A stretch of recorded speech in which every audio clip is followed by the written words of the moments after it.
Concept of तुल्यांकी भार ज्ञात करना। Equilibrium weight 1 gram H2 8 gram O2 and 35.5 gram chlorine से मिलकर जो तत्व मुक्त होते हैं इसे ही बोलते हैं संयोजकता। जैसे हमें संयोजकता ज्ञात करने के लिए निम्न कॉन्सेप्ट पर ध्यान देना पड़ता है। फर्स्ट कॉन्सेप्ट, जैसे मुझे किसी एलिमेंट्स की संयोजकता ज्ञात करनी है तो मैं लेता हूँ 2H2 plus O2 gives out 2H2O। अब मैं हाइड्रोजन का परमाणु भार देखता हूँ। हाइड्रोजन का परमाणु भार 2 होता है तो 2 × 2 multiplication equal to 4 plus oxygen का परमाणु भार कितना होता है 60 × 2 मल्टीप्लिकेशन बाय 32। इस प्रकार से 1 ग्राम H2 में कितने मोल की संयोजकता हो सकती है, तो यानी 32 × 1/4 यानी 32 डिवाइड बाई 4 इक्वल टू 8।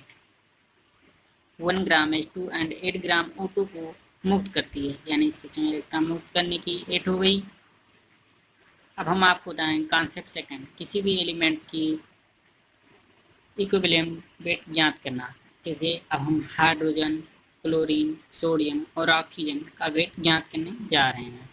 तो परमाणु का तुल्यांकी भार इक्वल टू परमाणु भार बाई तत्व की संयोजकता। जैसे अब हमें सबसे पहले हाइड्रोजन का ज्ञात करना होगा तो हाइड्रोजन का परमाणु भार कितना होता है 1, इसकी संयोजकता भी 1 ही होती है तो हाइड्रोजन की परमाणु भार बाई संयोजकता डिवाइड बाई यानी कट होके 1 आ गया। इसी प्रकार क्लोरीन का परमाणु भार होता है 30.55, इसलिए इसका भी संयोजकता 1 होती है तो इसका फाइनली आंसर 35.5 ही आएगा। सोडियम का परमाणु भार कितना होता है यानी एटॉमिक मास 23, इसकी भी संयोजकता 1 ही होती है तो फाइनली आंसर इसका 23 आ जाएगा। और ऑक्सीजन का एटॉमिक वेट होता है 60, यानी इसकी संयोजकता 2 होती है, यानी डिवाइडेड बाई 2 मल्टीप्लिकेशन यानी आ गया 8। फाइनल आंसर आ गया 8। अब हम आपको बताते हैं तत्व की संयोजकता ज्ञात करने की सिंपली विधि। जो तत्व की संयोजकता कैसे ज्ञात करते हैं इसका सिंपली विधि हम आपको बताने जा रहे हैं। ये देखिए संयोजकता ज्ञात करने की सिंपली विधि। सबसे पहले आप एक चार्ट बना लीजिए जिसमें आप लिख लीजिए अपने सिंपल एलिमेंट्स के नेम, इलेक्ट्रॉनिक विन्यास। हाइड्रोजन का इलेक्ट्रॉनिक विन्यास 1, लिथियम का इलेक्ट्रॉनिक विन्यास 2,1, बेरिलियम का इलेक्ट्रॉनिक विन्यास 2,2, बोरान का 2,3, कार्बन का 2,4, ऑक्सीजन का 2,6, क्लोरीन का 2,8,7 और नाइट्रोजन का 2,5। यानी अब हम इसको देखते हैं इसके बाह्यतम कोश में कितने इलेक्ट्रॉन होते हैं। तो बाह्यतम कोश में इसके 1 इलेक्ट्रॉन है, इसके बाह्यतम कोश में भी 1 इलेक्ट्रॉन है, इसके बाह्यतम कोश में 2 इलेक्ट्रॉन है, इसमें 3 इलेक्ट्रॉन है, इसमें 4 इलेक्ट्रॉन है।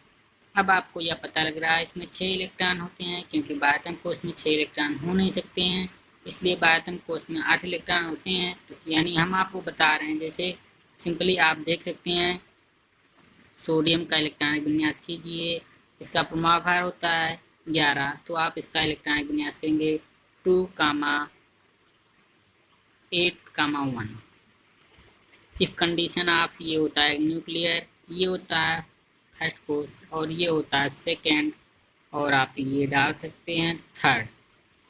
तो आप जानते हैं इसमें 2 होता है, इसमें 8 होता है और ऐसे ऐसे इसमें 18 होना चाहिए, लेकिन आप यहाँ तक ये नहीं पहुँच पा रहे हैं क्योंकि यहाँ पर 80 इलेक्ट्रॉन है, लास्ट इलेक्ट्रॉन में 1 है, तो ये अपना 1 इलेक्ट्रॉन हमेशा डोनेटेड करता रहता है हर जगह।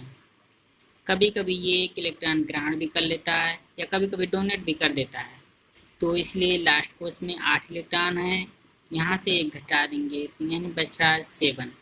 इसी प्रकार सिंप्लीफाइड ऊपर किया गया है, जैसे 8 इलेक्ट्रॉन्स बाह्यतम कोश में 1 इलेक्ट्रॉन है और यहाँ पर 6 इलेक्ट्रॉन है, तो 8 - 6 = 2, 8 - 7 = 1, 8 - 5 = 3। अब आप यहाँ देख लीजिए इसकी संयोजकता जो लास्ट कोश में आती है यही इसकी संयोजकताएं होती हैं। आप इसे यहाँ देख सकते हैं सिंप्लीफाई से, जैसे इसकी संयोजकता 1, 1, 2, 3, 4, 2, 1, 3। इस प्रकार इसकी संयोजकता ज्ञात करने की ये सिंपली विधि है।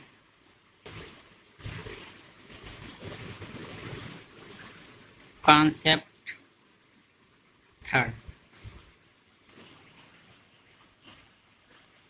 किसी भी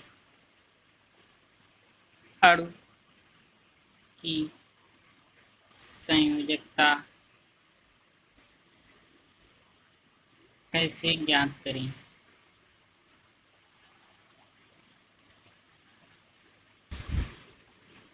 जैसे N2Cl2 एंड S8।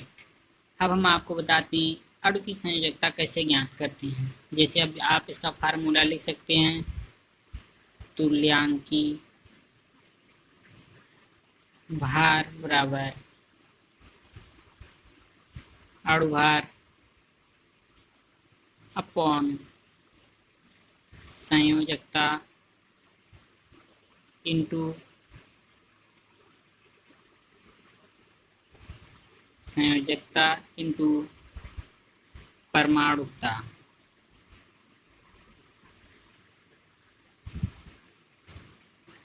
अब हम आपको बताएं, जैसे सबसे पहले मैं ज्ञात करता हूँ N2 का, तो N2 का तुल्यांकी भार कितना होता है, यानी N2 का अणु भार कितना हो जाएगा 28, क्योंकि N2 का परमाणु भार 14, 14 दूनी 28 अपॉन 2, यानी इसकी संयोजकता परमाणुकता 2 इंटू, और अभी हमने आपको बताया कि इसकी संयोजकता आपको देखनी पड़ेगी।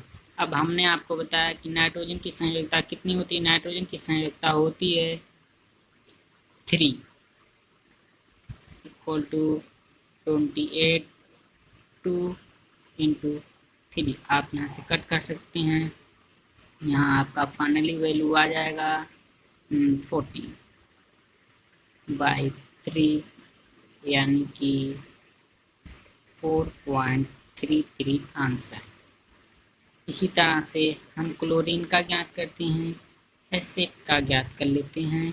तो एसिड का ज्ञात करने के लिए हमें 32 इंटू 8/2 इंटू 8 से 8 कट गया, 2 से ये कट गया, यानी आ गया 60, ये हो गया आंसर।